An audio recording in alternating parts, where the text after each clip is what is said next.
Welele, hayi eSouth Africa kumnandi futhi umuntu engathi kusekade ahambe khona. Hayi kuthiwa phela uKoisi Barker. Hayi uvele nje wa refuse wathi cha. Yena akayi nje indaba yeCommission yazondo. Uyotestify lapha hayi nje akayayi lapho yena. Wahlalela kwakhe wazidlalisela abazukulu bakhe. Wenza the same thing yazo uZuma. So lo mthetho kusho ukuthi uyavuna ubheka ibala lomuntu ukuthi hayi lo mhlophe lo mnyama. uZuma waboshelwa lonto. So manje ke nangu uKoisi Barker manje uyanqaba ukwenza lento eyenzo uZuma. So manje yena akaboshwa yena. Udlalele kwakhe namanje akaboshwa akho amaphoyisa amlandelayo. Kanti lo mthetho bafethu isebenza ebantwini abanjani? Khona iZuma lo ngempela. Hayisekuyazicacela manje. uZuma wakhipha istatement izolo sokuthi yena akaye eParliament if ngabe uIC akoyilungisa lento yalabantu abarojiwe. Okay.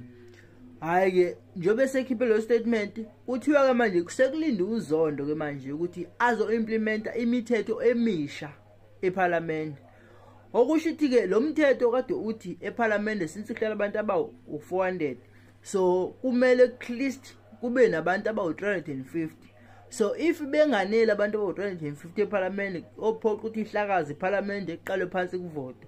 So manje uZondo ke manje usezo implement imithetho emisha ezochitha lemithetho le ukuthi maybe umuntu ongayanga eParliament okusho izihlalo zakhe ziyadliwa zonke kunikeza abanye abantu izihlalo ongenzeka kube umthetho othi abantu ebezohlala eParliament okungcono mabehle maybe bebo 300 bazobheka iminimum ukuthi okay njobe izihlalo zeMK zingaka okusho ukuthi bashoda ngezihlalo ezingaka and then bese bakwazi ukuthi bamgwemule lento uMK.